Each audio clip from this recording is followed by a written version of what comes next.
사도행전 8장 26절에서 40절까지 말씀 우리 한 절씩 교독하여 읽도록 하겠습니다. 주의 사자가 빌립에게 말하여 이르되 일어나서 남쪽으로 향하여 예루살렘에서 가사로 내려가는 길까지 가라 하니 그 길은 광야라. 일어나 가서 보니 에디오피아 사람 곧 에디오피아 여왕 간다게의 모든 국고를 맡은 관리인 네시가 예배하러 예루살렘에 왔다가 돌아가는데 수레를 타고 선지자 이사야의 글을 읽더라. 성령이 빌립더러 이르시되 이 수레로 가까이 나아가라 하시거늘 빌립이 달려가서 선지자 이사야의 글 읽는 것을 듣고 말하되 읽는 것을 깨닫느냐. 대답하되 지도해 주는 사람이 없으니 어찌 깨달을 수 있느냐 하고 빌립을 청하여 수레에 올라 같이 앉으라 하니라. 읽는 성경 구절은 이것이니 일렀으되 그가 도살자에게로 가는 양과 같이 끌려갔고 털 깎는 자 앞에 있는 어린 양이 조용함과 같이 그의 입을 열지 아니하였도다. 그가 굴욕을 당했을 때 공정한 재판도 받지 못하였으니 누가 그의 세대를 말하리요. 그의 생명이 땅에서 빼앗김이로다 하였거늘 그 내시가 빌립에게 말하되 청컨대 내가 묻노니 선지자가 이 말한 것이 누구를 가리킴이냐 자기를 가리킴이냐 타인을 가리킴이냐. 빌립이 입을 열어 이 글에서 시작하여 예수를 가르쳐 복음을 전하니 길 가다가 물 있는 곳에 이르러 그 내시가 말하되 보라 물이 있으니 내가 세례를 받음에 무슨 거리낌이 있느냐. 이에 명하여 수레를 멈추고 빌립과 네시가 둘 다 물에 내려가 빌립이 세례를 베풀고 둘이 물에서 올라올새 주의 영이 빌립을 이끌어 간지라. 내시는 기쁘게 길을 가므로 그를 다시 보지 못하니라. 빌립은 아소도에 나타나 여러 성에 지나다니며 복음을 전하고 가이사랴에 이르니라. 아멘. 오늘은 성령에 이끌리는 사람, 성령에 이끌리는 사람이라는 제목으로 하나님의 말씀을 전하도록 하겠습니다. 오늘도 하나님의 은혜를 사모하여 수예배 자리에 나오신 여러분 모두를 환영하고 축복합니다. 우리 옆 사람과 한번 인사하겠습니다. 잘 오셨습니다. 오늘은 우리가 복음의 열매 맺는 삶을 사는 방법, 복음의 열매 맺는 삶을 사는 방법에 대한 말씀 함께 나누고자 합니다. 예수님께서 십자가를 지시고 부활 승천하신 이후에 제자들은 약속대로 성령을 받게 됩니다. 그리고 그 성령을 받은, 그래서 성령이 충만해진 이 제자들이 어떠한 삶을 살았는가? 바로 복음을 전하는 삶, 전도의 삶을 살았다라는 것이죠. 그런데 그들이 성령이 충만하여서 이 복음 전하는 삶을 살아가자 그 일을 방해하는 세력들이 나타납니다. 사도행전 8장에 보면 누가 이 복음의 전파를 방해하느냐 하면 이 사울이라는 청년이 나타나서 이 사람들을 잡아가고 또 그들을 감옥에 가두는 이러한 일들을 했다라는 거죠. 물론 우리는 이 사람이 나중에 사도 바울이 된다는 것을 알고 있지만 그 당시에 이러한 핍박을 받은 그리스도인들의 입장에서는 굉장한 박해요 고난이었습니다. 그래서 이 예루살렘에 모여서 신앙생활을 하던 함께 교회 생활을 하던 성도들이 이 예수님의 제자들이 집사님들이 어떻게 하냐면 흩어지게 됩니다. 이때부터 이제 흩어지게 되는데 그 흩어진 곳에 누가 갔느냐 하면 이 빌립이라는 집사님이 갔다라는 거죠. 그리고 이 집사님이 어디서 사역을 했냐면 사마리아라는 곳에서 이 사역을 하게 됩니다. 여러분 사마리아는 어떤 땅입니까? 제가 늘 말씀드리지만 이 사마리아는 이스라엘 백성들이 상종하기 싫어하는 사람들이 거하는 그러한 땅이었습니다. 빌립이 그곳에 가서 복음을 전하고 또 그곳에서 많은 열매를 맺는 일들이 일어났다라는 거죠. 여러분 우리가 이 복음이 박해를 받을 때 또 예수 믿는 사람들이 고난을 받을 때 오히려 이 복음이 더 편만하게 그리고 더 힘있게 전해지는 것을 우리가 볼 수 있습니다. 저도 어디에서 가장 신앙이 많이 뜨거워졌느냐 바로 군대였던 것 같습니다. 군 생활하면서 굉장히 힘드니까 지금은 제가 목양실에 앉아서 성경을 보지만 그때는 어디서 성경을 봤냐면 화장실에 들어가서 성경을 봤습니다. 왜냐하면 한가하게 성경을 읽고 있으면 이 계급이 낮을 때는 이 고참들이 보기에 이 용납할 수 없는 일이기 때문에 막 숨어서 성경을 보기도 하고 그런 모습, 그런 기억들이 떠올랐습니다. 그러나 우리가 이렇게 복음을 인하여서 우리가 고난을 받고 박해를 받을 때는 오히려 이 복음의 능력이 더 선명하게 우리 가운데 나타난다라는 거죠. 그래서 우리나라에도 복음이 전해질 때 막 선교사님들이 죽임을 당하고 막 예수 믿는 초창기 사람들이 박해를 당할 때 그때 오히려 예수 그리스도의 능력이 엄청나게 나타났다라는 거죠. 지금은 중국 땅에 그리고 외국에 있는 이제 복음이 막 전해지는 그런 땅에는 이러한 역사들이 많이 일어난다라고 합니다. 그런데 이렇게 빌립이 참 사마리아에서 복음을 전하여 많은 사람들이 예수를 믿는 역사가 일어나고 있는데 그때에 하나님께서 성령을 통하여서 이 빌립에게 특별한 명령을 하십니다. 오늘은 우리가 하나님께서 빌립에게 하신 명령은 무엇인지, 그리고 그 빌립은 어떻게 반응했는지, 그리고 그 반응에 대한 결과가 무엇인지에 대한 말씀을 함께 나누고자 합니다. 바라기는 여러분 모두가 정말 성령의 인도하심을 받는 하나님의 말씀에 순종하는 자들이 다 되셔서 삶 가운데 복음의 열매, 하나님 주시는 역사를 경험하는 인생이 다 되시기를 주님의 이름으로 축복합니다. 여러분, 우리가 신앙생활하면서 복음의 열매를 맺는 방법은 무엇일까요? 그것은 바로 성령의 인도하심을 받는 것입니다. 우리 한번 따라해 봅시다. 성령의 이끌리는 사람이 됩시다. 우리가 무엇의 인도를 받는지가 참 중요합니다. 우리 인생에 어떤 말을 듣는지, 어디에 우리가 귀를 기울이느냐에 따라서 우리 삶의 모습이, 모양이 너무나도 달라진다라는 거죠. 여러분, 사기꾼들의 이 말에 현혹되고 그 말에 귀를 기울이면 어떻게 됩니까? 결국에 그 사람 사기를 당하게 됩니다. 그리고 우리가 학창 시절에 부모들부터 늘 들어왔던 이야기가 무엇입니까? 좋은 친구 사기라는 거죠. 왜 자꾸 좋은 친구 사기라 그럴까요? 나쁜 일을 하는 친구들을 사귀면 그 친구들과 늘 어울려 다니다 보면 자기도 모르게 똑같이 그러한 행동과 그러한 말투를 하고 있기 때문이죠. 그래서 우리는 무엇에 귀를 기울여야 하느냐? 하나님의 말씀에 귀를 기울여야 하고, 누구의 인도를 받아야 하느냐? 바로 성령 하나님의 인도를 받아야 할 줄로 믿습니다. 빌립은 사마리아에서 열심히 복음을 전합니다. 그리고 열매 맺는 사역을 하고 있었습니다. 이 빌립이 복음을 전하자 사람들이 막 몰려들고, 또 빌립을 통하여 예수님께서 하셨던 그 치유 사역들, 귀신을 쫓아내시는 사역들이 나타나자 사람들이 복음에 관심을 가지고 예수님을 막 믿게 되었다라는 거죠. 그런데 그렇게 사역이 꽃을 피우고 있을 때 이 성령 하나님께서 빌립에게 나타나셔서 이런 말씀을 하시는데요. 우리 사도행전 8장 26절 말씀 다시 한번 읽어보겠습니다. 시작. 주의 사자가 빌립에게 말하여 이르되 일어나서 남쪽으로 향하여 예루살렘으로 가서 내려간 길까지 가라 하니 그 길은 광야라. 아멘. 여러분, 빌립이 사마리아에서 복음 전하고 있었습니다.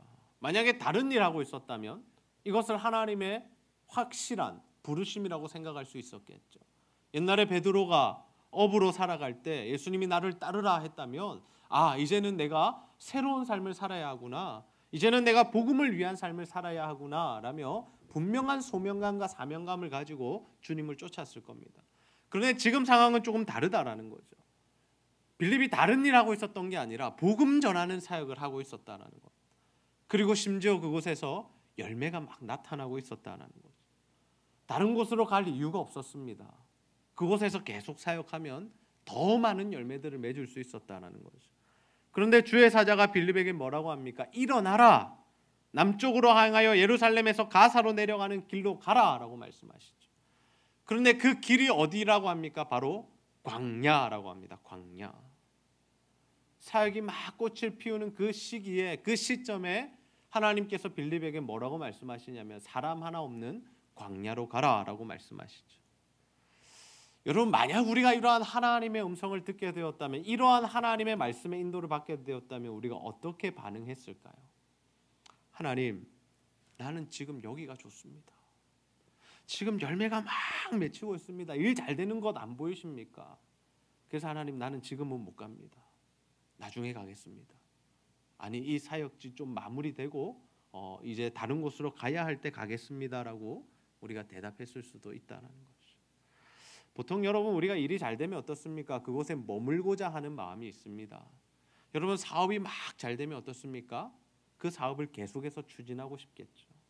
여러분, 이사한 집이 너무 좋습니다. 그러면 어떤 마음이 듭니까? 계속 그 집에 살고 싶습니다. 이사를 갔는데 물이 새고 보일러가 고장 나고 자꾸 막 넘어지고 다치고 이러면 우리가 떠나야 하나, 다른 집에 갈까, 이런 생각을 하지만 갔는데 마음이 푸근하고 잠도 잘 오고 갔더니 막 가족이 더 화목해지고 막 이러면 사람들은 옮길 생각을 하지 않는다라는 거죠. 뭔가 인생에 불편함이 있고 또 모자람이 있고 부족함이 있어야 우리가 변화를 꿈꾸게 되고 변화를 생각하게 된다라는 거예요. 그런 의미에서 볼 때 이 빌립은 전혀 움직일 이유가 없었습니다. 그런데 하나님께서 그 빌립을 광야로 이동하라고 말씀하시죠. 이러한 하나님의 말씀에 빌립이 어떻게 반응합니까? 성경 말씀에 보면 굉장히 간단합니다. 일어나서 갔다. 일어나서 갔다. 하나님이 일어나서 광야로 가라라고 말씀하시죠. 그러니까 빌립이 어떻게 합니까? 일어나서 갔다라는 거죠. 여러분, 우리가 신앙생활하는 것 때로는 참 복잡한 일이기도 하고 때로는 참 어려운 일이기도 하고 어떻게 해야 할지, 앞으로 내가 신앙생활을 5년, 10년 어떻게 이어나가야 할지 우리가 생각해보면 깜깜하기도 합니다. 그런데 가장 쉬운 방법이 있는데 그것이 무엇이냐면 하나님께서 말씀하시는 대로 순종하여 움직이는 것이다라는 거죠. 빌립은 하나님께서 말씀하시니 이유도 묻지 않고 일어나서 갑니다. 자신이 영광을 받을 수 있는 그 자리를 박차고 일어섰다라는 거죠. 익숙하고 편안한 그 환경에서 떠났다라는 거예요. 여러분, 저는 우리 모두에게 이러한 순종의 자세가 있기를 주님의 이름으로 축복합니다. 하나님이 말씀하시는 것에 대하여 우리의 생각이 들어가지 않아요. 오늘 우리가 부른 찬양의 가사가 무엇입니까? 주님 말씀하시면 내가 나아가겠다는 거죠. 주님 뜻이 아니면 내가 멈춰 서겠다라는 겁니다. 내가 생각하고 내가 판단하고 내 경험에 비추어서 결정하는 것이 아니라 하나님이 말씀하시면 분명히 그 말씀이 하나님의 뜻이라면 내가 순종하겠습니다. 하나님, 나는 저기로 가고 싶지만, 내가 저것을 하고 싶지만 하나님 멈추라고 하시면, 그만두라고 하시면 내가 그 순간 손을 털겠습니다라는 것이 진정한 믿음의 사람의 고백이다라는 거죠. 우리는 신앙생활하면서 많은 부분 하나님의 뜻과 나의 생각을 비교합니다. 무엇이 더 좋을까? 무엇이 더 맞을까? 그래서 우리가 하나님의 뜻을 선택하기보다는 많은 시간을 우리가 우리의 뜻과 우리의 생각을 선택하게 되죠. 왜냐하면 하나님의 말씀은 굉장히 비현실적으로 보이기 때문입니다. 우리가 이 세상을 살아가면서 하나님의 말씀대로 살아가면 다 쪽박 찬다라고 생각하기 때문이죠. 그러나 여러분, 우리의 인생을 인도하시고 특별히 책임져 주시고 우리를 먹이시고 입히시는 분은 하나님이라는 사실을 믿으시기를 바랍니다. 우리가 아무리 노력해도요, 아무리 힘을 쓰고 애를 써도요, 하나님이 복을 주시지 않으면 우리 인생이 복될 수가 없다라는 거죠. 그래서 우리 신앙생활 가운데 가장 중요한 요소가 바로 이것입니다. 순종입니다. 순종. 주님이 어떤 말씀을 하시든지 아멘입니다. 주님, 내가 그렇게 하겠습니다 라며 주님 앞에 나아가는 신앙의 자세가 우리에게 필요하다라는 거죠. 여러분, 이렇게 믿음으로 반응하여 순종한 사람들에게 어떤 복이 임했습니까? 여러분, 구약의 믿음의 인물, 우리의 믿음의 조상이 누구입니까? 아브라함이죠. 아브라함이 어떻게 했습니까? 물론 그가 하나님 말씀대로 고향과 친척과 아비의 집을 떠난 것부터가 믿음의 결단이었는데, 그가 하나님을 알고 하나님과 동행하고 25년이 지나서 하나님께서 그에게 아들을 주시죠. 이삭이라는 아들을 백세해 주셨는데 그 아들이 조금 자라자 하나님께서 어떤 요구를 하시냐면 그 하나밖에 없는 네 독생하는 그 아들 독자 이삭을 내게 바치라라고 말씀하십니다. 여러분, 그때 이 아브라함이 어떻게 했습니까? 하나님 왜 바치라고 합니까? 하나님 이제 좀 키워놨는데 왜 그러십니까? 이런 질문하지 않았다는 거예요. 바치라? 아무 말도 없이 가서 실제로 그 아들을 바쳤다라는 거예요. 그를 바칠 때 하나님 어떤 역사를 일으켜 주십니까? 아브라함아, 아브라함아, 네가 나를 사랑하는 줄 이제 알겠다. 네가 나를 사랑하는 줄 이제 알겠다. 그 아들 죽이지 마라. 내가 준비한 양으로 제사를 드려라. 하나님이 그 순종을 받으시고 기뻐하셨다라는 거죠. 빌립이 하나님 말씀에 순종하여 광야로 내려갑니다. 그때 누구를 만나게 됩니까? 우리 사도행전 8장 27절 28절 말씀 함께 읽겠습니다. 시작. 일어나 가서 보니 에디오피아 사람 곧 에디오피아 여왕 간다게의 모든 국고를 맡은 관리인 네시가 예배하러 예루살렘에 왔다가 돌아가는데 수레를 타고 선지자 이사야의 글을 읽더라. 아멘. 그가 만난 사람은 다름 아닌 에디오피아 내시였습니다. 에디오피아 내시. 그리고 그가 무엇을 하고 있었느냐? 이사야의 글을 읽고 있었다라는 거죠. 그때 성령 하나님께서 빌립에게 그에게 가까이 가라라고 하십니다. 가까이 가라. 그러자 이번에 빌립이 어떻게 반응하냐면 달려갔다. 달려가서 그에게 그 읽는 것을 깨닫느냐라고 묻습니다. 여러분 지금 빌립이 하나님의 음성에 어떻게 반응하는지 여러분 보이십니까? 일어나 가라 그러면 일어나 가고요. 가까이 가라 그러면 달려가서 가까이 갑니다. 철저하게 순간순간마다 하나님의 인도하심을 받는 이 빌립의 모습을 우리가 볼 수 있다는 거죠. 그러자 이 에디오피아 내시가 묻습니다. 내가 지금 읽고 있는 이 성경의 내용이 누구를 향한 말이냐? 이사야 자신이 지금 이 고난을 받는다는 거냐? 아니면 타인에 대한 이야기냐? 우리는 잘 알고 있습니다. 이것이 예수 그리스도의 고난을 예표하는 말씀이었죠. 그래서 이 빌립이 그 내시 옆에 앉아서 이야기해 줍니다. 예수를 가르쳐서 복음을 전하기 시작했다는 거죠. 그러자 이 에디오피아 내시가 어떠한 역사가 일어납니까? 예수를 믿게 됩니다. 그 자리에서 예수를 믿고 내게 세례를 베풀어 달라라고 이야기하죠. 그래서 빌립이 그 자리에서 그에게 세례를 베풀어 줍니다. 여러분 우리가 이 본문의 말씀을 보면서 뭐 한 사람에게 복음 전하는 게 그래 중요하냐라고 생각할 수 있습니다. 사마리아 성에는 더 많은 사람, 다수의 사람들이 있고 그리고 이 에디오피아 내시는 한 명인데 이 효율적으로 봤을 때 사마리아 성에 있는 것이 더 낫다라고 생각될 수 있다는 거죠. 그러나 여러분 중요한 것이 무엇이냐면 우리가 사람의 관점으로 모든 일을 볼 것이 아니라 하나님의 관점으로 볼 수 있어야 한다는 거죠. 이 에디오피아 내시 한 사람이 예수를 믿게 되었을 때 어떠한 파급력이 생깁니까? 실제로 그가 아프리카 땅에 돌아가서 많은 사람에게 복음을 전했다라고 합니다. 제자들이 가볼 생각도 하지 못했던 그 지역, 그 땅에 에디오피아 내시를 통하여 예수 그리스도의 복음이 전해졌다라는 거죠. 하나님은 다 아십니다. 하나님은 완전하시죠. 그런데 우리는 어떻습니까? 완전하지도 않고 다 알지도 못합니다. 그러니 누가 누구의 말을 들어야 하겠습니까? 하나님 말씀하시는데 우리 생각, 우리 경험, 내가 살아보니까 이렇습니다 해야겠습니까? 아니면 하나님 말씀입니까? 아멘입니다 하며 순종해야 하겠습니까? 여러분 우리가 성령에 이끌리는 사람이 되면 하나님 나라를 세워가는 일에 쓰임을 받게 됩니다. 성령의 인도를 받다 보면 우리가 복음 전하여 한 영혼 살리는 일에 쓰임을 받게 된다는 거죠. 여러분 예수님께서 성령을 보내주시겠다라고 약속하시면서 그들에게 주셨던 말씀이 무엇이냐면 보혜사 성령이 내가 너에게 한 말들을 기억나게 할 것이다 라고 말씀하십니다. 그러니 성령이 이 땅에 오셔서 하시는 가장 중요한 사역이 무엇이냐면 예수 그리스도의 말씀이 우리 가운데 기억나게 하는 것. 우리가 살아가는 동안에 어떤 일을 앞두고 있을 때 하나님의 말씀의 인도를 받아야 할 때 하나님의 말씀에 감동을 주시고 그 말씀이 기억나게 하시고 기도할 구절들을 떠오르게 하시는 것. 그래서 우리의 삶이 말씀의 인도를 받게 하시는 것이 바로 이 성령 하나님의 역할이다라는 거죠. 그래서 우리가 성령 하나님의 이 인도함을 받다 보면 결국에는 어떤 삶으로 귀결이 되냐면 복음 전하여 사람을 살리는 삶으로 귀결된다라는 거죠. 능력이나 은사도 다 중요합니다. 그런데 그 능력과 은사와 탤런트들이 어디에 쓰여져야 하느냐? 결국에는 복음 전하는 일에 쓰여져야 한다는 거죠. 하나님께서 각 사람에게 놀랍도록 많은 은혜들을 주시고 여러분 성도님들에게 각기 다른 은사와 은혜들을 베풀어 주셨습니다.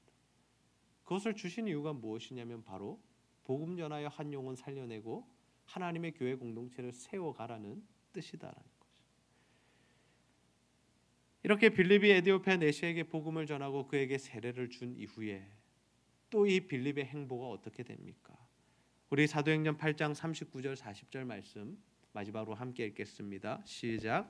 둘이 물에서 올라올새 주의 영이 빌립을 이끌어 간지라 내시는 기쁘게 길을 가므로 그를 다시 보지 못하니라. 빌립은 아소도에 나타나 여러 성을 지나 다니며 복음을 전하고 가이사랴에 이르니라. 아멘. 그에게 세례를 베푼 이후에 성령께서 빌립을 이끌어 가셨다라고 합니다. 일어나라 하니 일어나고, 가라니 가고, 가까이 가라니 달려가서 가까이 가고. 그 성령 하나님께서 이제 빌립을 또 다른 곳으로 인도하셨다. 그래서 그가 아스도라는 곳에 갑니다. 아스돗이라고 우리가 볼 수 있는데요. 이 블레셋 지역이었던 아스돗에 가서 복음을 전하고 또 그들에게 예수 그리스도의 이 복음을 선포하는 일들을 하고 또 여러 성들을 지나다니며 복음을 전하고 이제 가이사랴로 이르는 그러한 복음의 여정을 갔다라는 거죠. 그는 철저히 성령의 인도하심을 받으며 성령의 이끌리심을 받는 사역을 했다라는 거예요. 우리는 새가족 초청 예배를 앞두고 있습니다. 우리가 지난 주일에 어떤 복음을 전해야 할지, 우리가 전해야 할 복음의 내용이 무엇인지를 선명하게 들었습니다. 그러면 우리가 이제 그 복음 누구에게 전해야겠습니까? 하나님께서 감동 주시는 사람들에게 전하면 된다는 거예요. 하나님의 감동이라는 것이 무엇입니까? 하나님께서 생각나게 하시는 사람이 있습니다. 생각지도 못했던 사람이 떠오르기도 하고요. 우리가 늘 기도했던 사람들이 있고 또 마음의 부담으로 남아있는 사람들도 있다는 거예요. 우리가 그들에게 가서 복음을 전하면 된다는 거예요. 그러면 역사는 하나님께서 일으키신다. 빌립은 자신이 알지 못하는 곳에 갔고 알지 못하는 사람을 만났으나 하나님께서 빌립을 보내신 이유는 그 사람을 구원하시기 위한 놀라운 하나님의 계획이었다는 것이죠. 말씀을 정리합니다. 오늘 우리가 어떻게 해야 복음의 열매를 맺는 삶을 살 수 있을지에 대한 말씀 함께 나누었습니다. 여러분, 우리가 복음으로 사람을 살리기 위해서는 어떻게 해야 합니까? 물론 만나는 사람에게 기회가 되는 대로 계속해서 복음을 전해야 하죠. 그런데 그것도 중요하지만 가장 효과적인 전도의 방법은 무엇이냐면 하나님께서 우리 마음 가운데 감동을 주시는 사람들, 즉 성령이 이끄시는 사람에게 가서 복음을 전할 때 놀라운 하나님의 역사가 일어나게 된다라는 것입니다. 우리가 하나님의 말씀에 순종할 때 반드시 우리의 삶의 역사가 일어나게 됩니다. 복음 전에서 사람 살리는 역사도 일어나지만 모든 인생에 하나님의 역사는 우리가 순종하는 그 자리에서 일어난다라는 거죠. 그래서 우리가 하나님의 그 복과 하나님의 은혜와 하나님의 역사를 경험하기 위해서는 하나님의 말씀을 붙들고 성령의 인도하심을 받아야 합니다. 하나님의 말씀 통해서 하나님 우리에게 주시는 감동들, 하나님 생각나게 하시는 말씀들을 붙들고 살아갈 때 우리의 삶 가운데 열매가 맺히기 시작한다라는 거죠. 여러분, 빌립의 스토리를 기억하십시오. 빌립은 사마리아 성에서 열매 맺는 사역을 하고 있었지만 성령 하나님 다른 곳으로 광야로 가라고 하시자 갔고 그곳에서 사람을 만나 복음을 전했고 또 그곳에서 또 다른 곳으로 이동시키자 또 그는 묵묵히 그 성령의 인도함을 받으며 여러 곳을 다니며 복음으로 사람을 살리는 일들을 감당했습니다. 특별히 그 에티오피아 내시를 통하여 아프리카 지역의 수많은 영혼들에게 복음이 전해지는 놀라운 하나님의 선교 역사를 그를 통해서 일어났다라는 것이죠. 여러분, 우리가 복음 사역하는 것 사람들 눈에 어떻게 보이느냐가 중요하지 않습니다. 우리가 얼마나 많은 사람을 교회로 이끌고 왔느냐, 얼마나 많은 사람 전도했느냐, 그것이 중요하지 않다라는 거죠.